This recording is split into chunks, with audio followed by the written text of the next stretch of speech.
নমস্কার, দ্য ওয়ালে আপনাদের স্বাগত। আজকের বিষয়, শেখ হাসিনা কি দেশে ফিরে যাচ্ছেন? বাংলাদেশে এবং ভারতে দু জায়গাতেই খুব প্রচার যে একটা নির্দিষ্ট ডেটও বলা হচ্ছে 7 ডিসেম্বর, যে 7 ডিসেম্বর শেখ হাসিনা তিনি বাংলাদেশে ফিরে যাবেন। অনেক বছর আগে 1981-তে শেখ হাসিনা দেশে ফিরেছিলেন। তখনও তিনি ভারতে অবস্থান করছিলেন। সে ঘটনা আপনারা জানেন যে বঙ্গবন্ধুর মৃত্যুর পরে তিনি এবং তার বোন শেখ রেহানা তারা দেশে ফিরতে পারেননি। 1981-তে তিনি যখন ফিরেছিলেন সেই দিনটা কিন্তু আগাম ঘোষণা করা হয়েছিল যে অমুক দিন শেখ হাসিনা তার দীর্ঘ 6 বছর ভারতে উদ্বাস্তু জীবন কাটিয়ে তিনি দেশে ফিরছেন। গত 5 আগস্ট, গত বছরের 5 আগস্ট থেকে তিনি এখন দিল্লিতে আছেন। এখন আবার এরকম একটা আলোচনা খুব সোশ্যাল মিডিয়াতে আপনারা দেখবেন, এবং শুধুমাত্র যে কিছু ফেসবুক পোস্ট বা ইউটিউবে কিছু লোকের বক্তব্য এরকমটিও নয়, একেবারে প্রাতিষ্ঠানিকভাবে যারা ইউটিউব চালনা করছেন বা বাংলাদেশ নিয়ে যারা রেগুলার ইউটিউব ভিডিও করেন, ইউটিউবার যারা, তাদের মধ্যে বেশ কয়েকজন জনপ্রিয় ইউটিউবার আছেন, তারাও কিন্তু এই নিয়ে অনুষ্ঠান করেছেন। কেউ বিশিষ্ট সাংবাদিকদের সাক্ষাৎকার নিয়েছেন যে শেখ হাসিনা দেশে ফিরছেন। এবং 7 ডিসেম্বর, আমি জানি না কিভাবে এই তারিখটাকে নির্বাচন করা হয়েছে, কিন্তু বলা হচ্ছে যে তিনি 7 ডিসেম্বর ফিরে যাবেন। এখন শেখ হাসিনা ফিরবেন এটা নিয়ে তো কোনো সন্দেহ নেই, কারণ তিনি বিভিন্ন সময়তে এবং অতি সম্প্রতিও তিনি যে সভা করেছেন সেখানেও ভার্চুয়াল সভাতে তিনি বলেছেন যে আমি ফিরব এবং যত দ্রুত সম্ভব ফেরার চেষ্টা আমি করছি। কিন্তু হাসিনা আজ কাল পরশু কি আগামী মাসে ফিরে যাবেন বা তার পরের মাসে ফিরে যাবেন, এরকম কোনো প্রক্রিয়া শুরু হয়েছে কিনা তা আমার জানা নেই। আমি দিল্লিতেও খোঁজ খবর করেছি এবং আপনারা জানেন যে ভারতের বিদেশ সচিব বিক্রম মিশ্রি তিনি বাংলাদেশের সফররত সাংবাদিকদেরও বলেছেন যে শেখ হাসিনার ফেরার ব্যাপারে কোনো সিদ্ধান্ত হয়নি, বাংলাদেশের প্রস্তাব ভারত সরকারের বিবেচনাধীন আছে। আবার সেই সঙ্গে তিনি বলেছেন যে বিষয়টির সঙ্গে অনেক আইনি বিষয় জড়িয়ে আছে, ফলে খুব দ্রুত উনি ফেরত চলে যাবেন এরকম কোনো সম্ভাবনা অন্তত এখনো পর্যন্ত দেখা দেয়নি।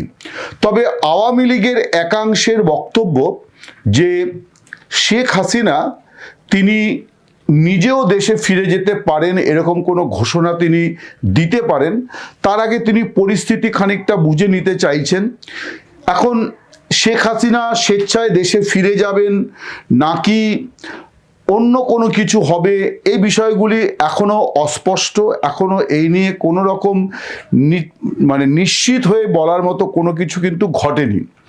বরং আমার কিন্তু মনে হয় যে এই যে 7ই ডিসেম্বরের কথা, বা ডিসেম্বর হোক কি নভেম্বর হোক, আমার কাছে এরকম কোনো খবর নেই, কোনো বিন্দুমাত্র আভাস নেই যে হাসিনা ফেরত যাচ্ছেন।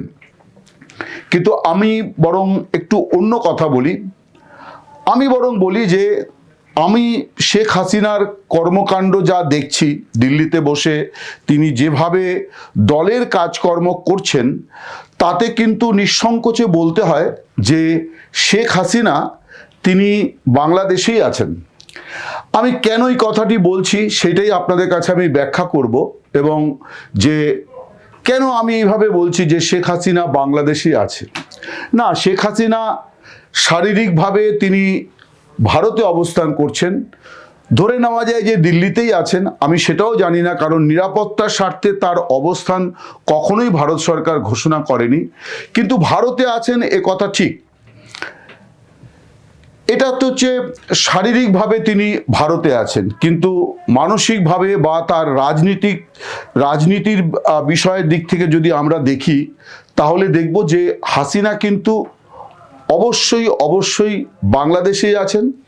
এবং আরও একটি কথা আমি দায়িত্ব নিয়ে বলতে পারি যে বাংলাদেশের রাজনীতিতে আওয়ামী লীগ তো বটেই, গোটা বাংলাদেশের রাজনীতিতে এই মুহূর্তে সবচেয়ে সক্রিয় রাজনীতিক কে, এই প্রশ্ন যদি উত্থাপিত হয় তাহলে অবশ্যই তিনি আওয়ামী লীগের যত প্রতিপক্ষ হন, শত্রু হন, শেখ হাসিনার যত বড় ক্রিটিক হন, সমালোচক হন, নিন্দুক হন, তাকে এক বাক্যে মানতে হবে যে সবচেয়ে সক্রিয় রাজনীতিক হচ্ছেন শেখ হাসিনা। কেন এই কথাটি আমি আপনাদের কাছে খানিকটা ব্যাখ্যা করি। এবং সম্প্রতি একটা জায়গায় আলোচনাও হচ্ছিল যে বাংলাদেশে আওয়ামী লীগ যে আস্তে আস্তে আস্তে আস্তে ঘুরে দাঁড়াচ্ছে, তাদের কর্মকাণ্ড নিষিদ্ধ করা আছে আইনত, বিজ্ঞপ্তি জারি করে, কিন্তু তারপরেও এই দলের কর্মকাণ্ড দেখা যাচ্ছে, প্রচুর মিটিং মিছিল, ঝটিকা মিছিল, এসব অনেক কিছু হচ্ছে। তাই নিয়ে বাংলাদেশ সরকারও কিছু কঠোর পদক্ষেপ করছে, আরও বেশি গ্রেপ্তার হচ্ছে, আরও বেশি পুলিশ ধাওয়া করছে। এখন এই যে পরিস্থিতিটা তৈরি হয়েছে বাংলাদেশে, তার পেছনে কিন্তু আমার ব্যক্তিগতভাবে মনে হয় যে শেখ হাসিনার একটা বিরাট বড় ভূমিকা আছে।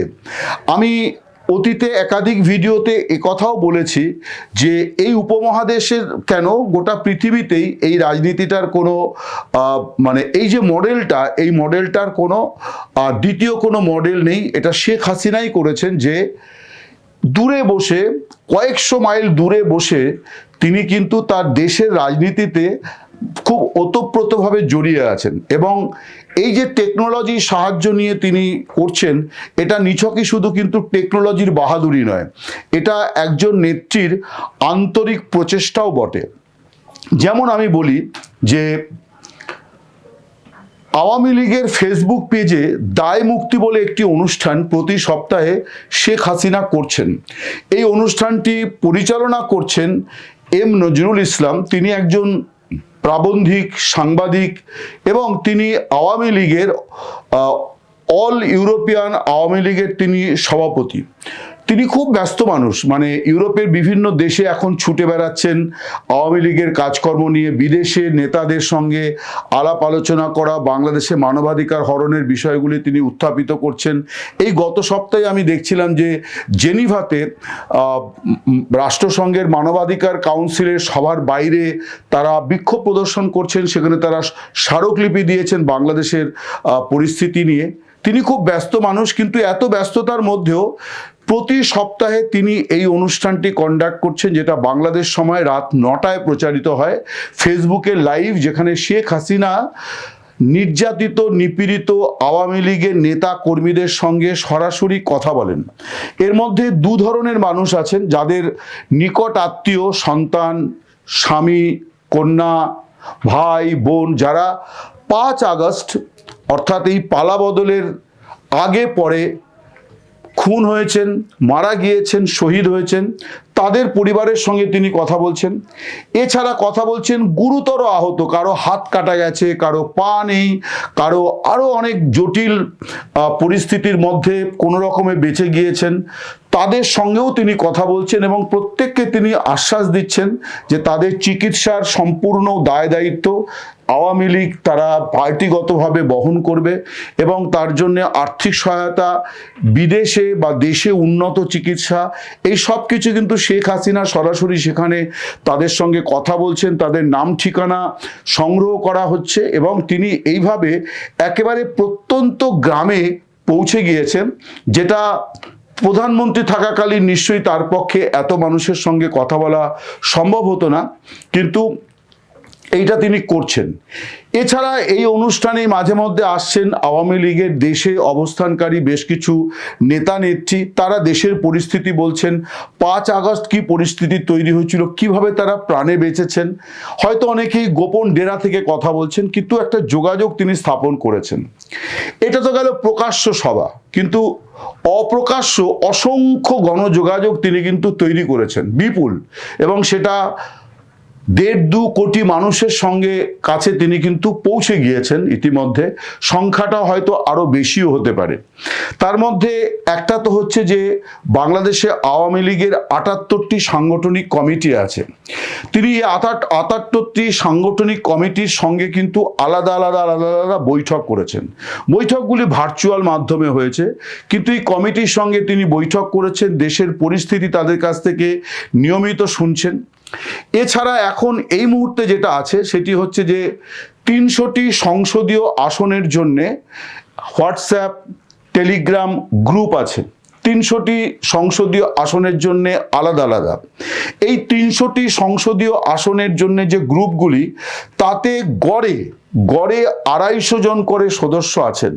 তার মধ্যে সংসদীয় এলাকার নেতা নেত্রী, সাবেক মন্ত্রী, সাবেক সাংসদ, এছাড়া উপজেলা নেতৃত্ব, ওয়ার্ড লেভেল নেতৃত্ব, নগরের নেতৃত্ব, এছাড়া গণসংগঠনের নেতৃবৃন্দ অর্থাৎ ছাত্রলীগ, যুবলীগ, কৃষক লীগ, স্বেচ্ছাসেবী লীগ, তাদের বিভিন্ন পদাধিকারীরা তারাও এই গ্রুপগুলিতে আছে। এমনকি একেবারে উপজেলা এবং আরও নিচে গ্রাম স্তরের অনেক সদস্যকে ওইখানে ইনক্লুড করা হয়েছে, যাদের সঙ্গে শেখ হাসিনা নিয়মিত কথা বলছেন। এই যে প্ল্যাটফর্মটা, এটা কিন্তু শুধু ভাষণের প্ল্যাটফর্ম নয়। এখানে শেখ হাসিনা সকলের বক্তব্য অন্তত 100 জনকে কথা বলতে দেওয়া হয়, এবং একটা সুন্দর সিস্টেম করা হয়েছে যে নেতৃস্থানীয়রা তারা 1 মিনিট, এই জন্য তাদেরকে আগাম বলে দেওয়া হয় যে তিনি শেখ হাসিনার উদ্দেশ্যে কি বলতে চান, 1 মিনিট। এবং যারা ছোট নেতা, আঞ্চলিক নেতা, তাদের জন্য 30 সেকেন্ড শব্দ বরাদ্দ আছে, অর্থাৎ যাতে অনেক বেশি লোক তার সঙ্গে কথা বলতে পারেন। এই রকম প্রায় 4 থেকে 5টি গ্রুপের সঙ্গে কিন্তু তিনি প্রতিদিন কথা বলেন, এবং সেই সভাগুলো গড়ে 1 থেকে 1.25 ঘন্টা সময় হয়। কোনো সভা 2 ঘন্টাও হয়েছে, এরকম ঘটনাও আছে। এর বাইরে ধানমন্ডি 32, তারপর বঙ্গবন্ধু অ্যাভিনিউ, তারপর গণভবন, তারপর মুজিব যোদ্ধা, এরকম অসংখ্য হোয়াটসঅ্যাপ এবং টেলিগ্রাম গ্রুপ আছে, যে গ্রুপগুলোতেও শেখ হাসিনা মাঝে মধ্যেই যুক্ত হন, এবং সেখানে আবার সদস্য সংখ্যা অনেক অনেক অনেক অনেক বেশি। এরপর যেটা করছে আইটি টিম, অর্থাৎ ইনফরমেশন টেকনোলজি টিম, তারা শেখ হাসিনা যে কথাগুলি বলছেন তার নির্বাচিত অংশ তারা আবার আওয়ামী লীগের বিভিন্ন ফেসবুক পেজ থেকে শুরু করে যত হোয়াটসঅ্যাপ, সিগন্যাল, টেলিগ্রাম গ্রুপ আছে, সমস্ত জায়গায় তারা ছড়িয়ে দিচ্ছে, এবং এটা বিশ্বব্যাপী ছড়ানো হচ্ছে। অবশ্যই বাংলাদেশের অভ্যন্তরে অনেক বেশি করে ছড়ানো হচ্ছে।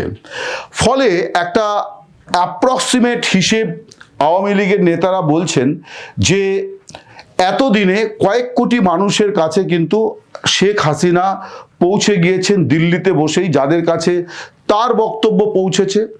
আর অন্যদিকে দলের অন্তত কয়েক হাজার নেতাকর্মীর কথা তিনি শুনেছেন। তার মধ্যে 5 আগস্টের আগে পরে যারা নির্যাতিত হয়েছেন তারা যেমন আছেন, এছাড়া দলের অন্যান্য নেতাকর্মী যারা এলাকায় আছেন বা এলাকায় নেই, আত্মগোপনে আছেন, কিন্তু দলের কাজ করছেন, তাদের সঙ্গেও কিন্তু তিনি কথা বলছেন। আমি বেশ কয়েকটা কনভারসেশন শুনেছি যেখানে একেবারে ব্যক্তিগত স্তরে কথাবার্তা হচ্ছে। তিনি পরিবারে কজন আছে, কিভাবে সংসার চলছে, এখন ধারকর্য কত আছে, চিকিৎসা কোন পর্যায়ে আছে, কি ধরনের ফার্দার চিকিৎসা দরকার, পড়াশুনো কে কি করছে, যারা মারা গিয়েছেন, যারা গুরুতর আহত, তাদের ছেলেমেয়েরা কে কি পড়াশুনো করছে, এবং প্রত্যেককেই তিনি বলছেন যে পড়াশুনো চালিয়ে যেতে হবে, এর কোনো বিকল্প নেই। তার জন্যে যা সাহায্য সহায়তা সেটা আওয়ামী লীগ করবে। এবং তিনি একই সঙ্গে নেতাদের